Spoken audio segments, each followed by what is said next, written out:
हमारे आसपास की सामग्री। अपने रसोई में जाएं और देखें कि आपके माता पिता ने विभिन्न खाद्य सामग्रियों को किस प्रकार व्यवस्थित किया हुआ है। क्या आप छंटनी के लिए किसी बेहतर विधि को सुझाव दे सकते हैं? अपनी नोटबुक में लिखिए।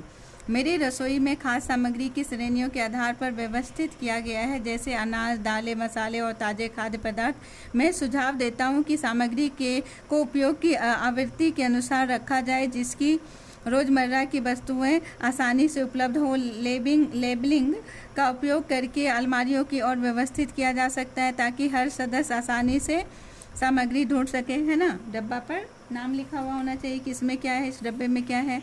पारदर्शी बर्तनों का उपयोग भी एक अच्छा विचार है, तो लेबलिंग करने की जरूरत नहीं पड़ेगी। पारदर्शी होगा, शीशे का होगा या प्लास्टिक का होगा, तो वो आर पार दिखेगा, तो पता चल जाएगा इसमें कौन सा सामान रखा हुआ है, जिसके अंदर से की सामग्री स्पष्ट रूप से देखा जा सकता है।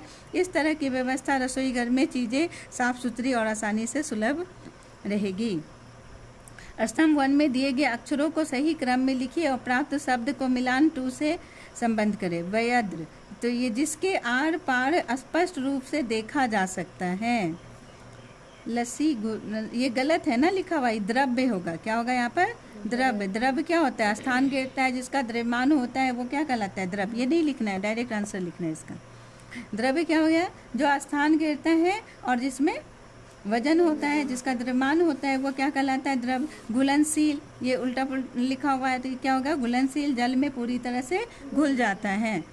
पारदर्शी, जिनके आर पार स्पष्ट रूप से देखा जा सकता है। धोती में चमकदार सतह, ये बना लेना, सिर्फ तुम्हें ही बनाना है।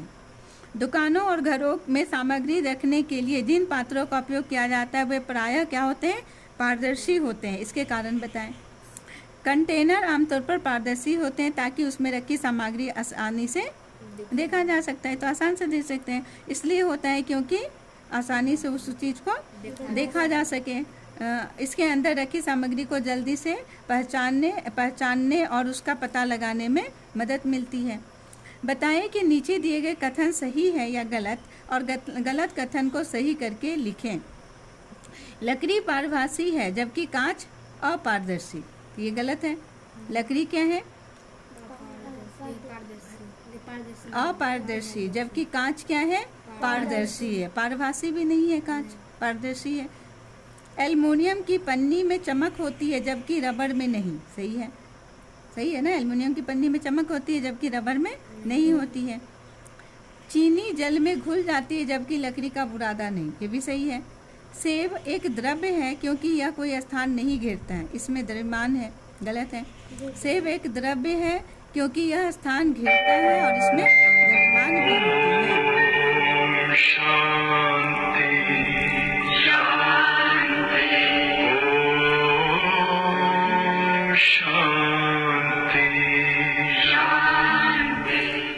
हम विभिन्न सामग्रियों जैसे लकड़ी, लोहा, प्लास्टिक, बांस, सीमेंट और पत्थरों से बनी कुर्सियां देखते हैं। कुर्सी बनाने के लिए सामग्री के कुछ वांछनीय गुण निम्नलिखित है। कौन सी सामग्री इन गुणों को पूरा करती है? कठोरता, लंबे समय तक उपयोग के बाद भी बैठने पर मुड़ती या हिलती नहीं है, तो यहाँ क्या हो जाएगा? क नंबर में लोहा, सीमेंट और पत्थर।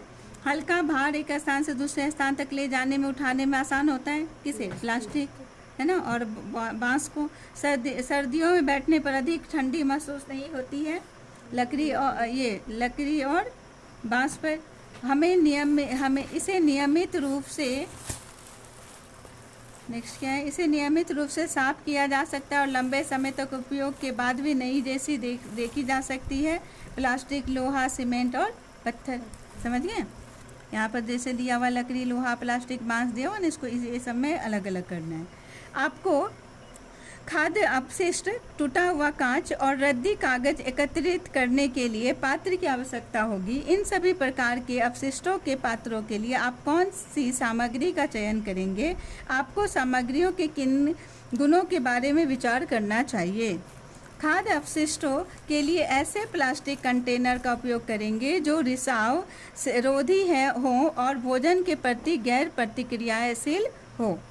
टूटे हुए कांच के लिए कटने से बचाने और सुरक्षा निश्चित करने के लिए कठोर प्लास्टिक या धातु के कंटेनर चुनेंगे। बेकार कागज के लिए हल्के और टिकाऊ कंटेनर चुनेंगे जो नमी से बचाए और आसानी से संग्रह किया जा सके। हमारे चारों ओर वायु है, लेकिन यह हमें एक दूसरे को देखने से नहीं रोकती। वहीं यदि बीच में लकड़ी का दरवाज़ा आ जाए तो हम एक दूसरे को नहीं देख पाते। ऐसा इसलिए है क्योंकि वायु डैश है और लकड़ी का दरवाज़ा डैश है। सबसे उपयुक्त विकल्प चुनें। क्या है? वायु पारदर्शी है जबकि लकड़ी का दरवाज़ा अपारदर्शी है। तो ये सब ऑप्शन नहीं देना, डायरेक्ट लिखना। यहाँ पर ये ब्लू से लिखना, ब्लैक से फिल कर लेना। ठीक है, इसी में आंसर हो जाएगा। इतना सारा ये उतारने की जरूरत नहीं। कल्पना कीजिए कि आपके आसपास दो अज्ञात सामग्री हैं, क और ख। जब आप सामग्री क को दबाने का प्रयास करते हैं तो यह कठोर महसूस होती है और आसानी से अपना आकार नहीं बदलती है। दूसरी ओर जब आप सामग्री ख को दबाते हैं तो यह आसानी से अपना आकार बदल लेती है। अब जब आप दोनों सामग्रियों को जल में मिलाते हैं तो केवल सामग्री क पूरी तरह घुल जाती है, जबकि सामग्री ख अपरिवर्तित रहती है। सामग्री क और ख क्या हो सकती है? क्या आप पहचान सकते हैं कि सामग्री क कठोर है या नरम? सामग्री ख क्या हो सकती है? अपने तर्क की व्याख्या करें। पदार्थ क चीनी के क्रिस्टल हो सकते हैं और पदार्थ ख रबर का ब्लॉक हो सकता है। पदार्थ क कठोर है क्योंकि यह आसानी से खराब नहीं होता और पानी में घुल जाता है। पदार्थ ख नरम है क्योंकि यह दबाव में आकर बदलता है लेकिन पानी में नहीं घुलता है। इससे अच्छा क्वेश्चन आंसर तुम लोगों की बुक में है ना, मतलब पहले वाला जो बुक था उसमें ज़्यादा अच्छे से दिया है ना।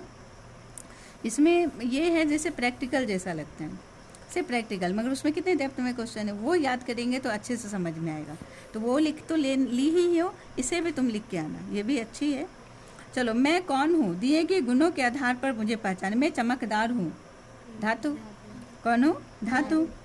चलो, या इसमें दिया हुआ है नमक क्रिस्टल सतह चमकदार होती है। नमक की क्रिस्टल सतह चमकदार, धातु भी हो सकता है या नमक की क्रिस्टल सतह। मुझे आसानी से संपीड़ित किया जा सकता है। नमक से के क्रिस्टल ठोस होते हैं लेकिन उन्हें पीसकर पाउडर में बदला जा सकता है। आसानी से उसे संपीड़ित किया जा सकता है ना। कितने कठोर होते हैं चीनी। मैं कठोर और जल में घुलनशील हूँ। नमक कठोर होता है और आसानी से जल में घुल जाता है। हमारे पास ना पाउडर बना हुआ नमक आता है। नमक तो फिर ऐसे पत्थर जैसा भी होता है ना नमक, मगर आसानी से वो नमक पानी में घुल जाता है, घुलता है ना। आप मेरे आर पार स्पष्ट रूप से नहीं देख सकते हैं। नमक अपारदर्शी होता है। नमक क्या है?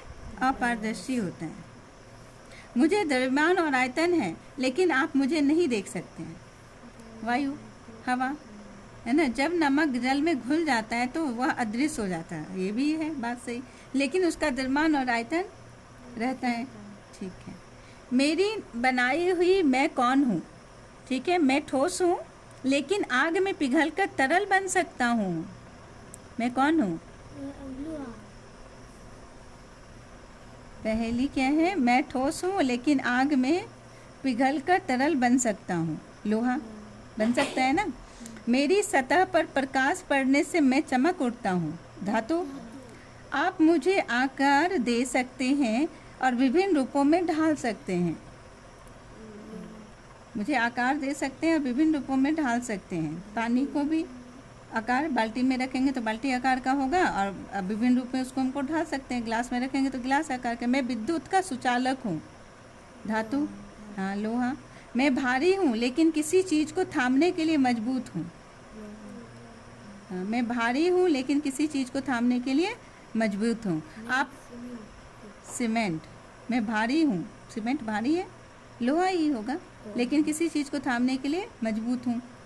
आपको अग्रलिखित सामग्री प्रदान की गई है। सिरका, शहद, सरसों का तेल, जल, ग्लूकोज, गेहूं का आटा।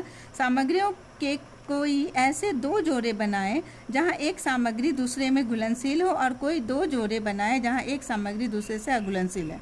घुलनशील जोड़े में ग्लूकोज प्लस जल। ग्लूकोज जल में आसानी से घुल जाता है। सिरका भी जल में पूरी तरह घुल जाता है। अघुलनशील जोड़े सरसों का तेल और जल। सरसों का तेल जल में अघुलनशील है और यह दोनों अलग अलग परतों में रहते हैं। गेहूं का आटा और जल, गेहूं का आटा जल में पूरी तरह नहीं घुलता है, बल्कि यह पेस्ट जैसा बन जाता है। घुल जाएगा पूरी तरह गेहूं का आटा? नहीं, वो पेस्ट जैसा बन जाएगा।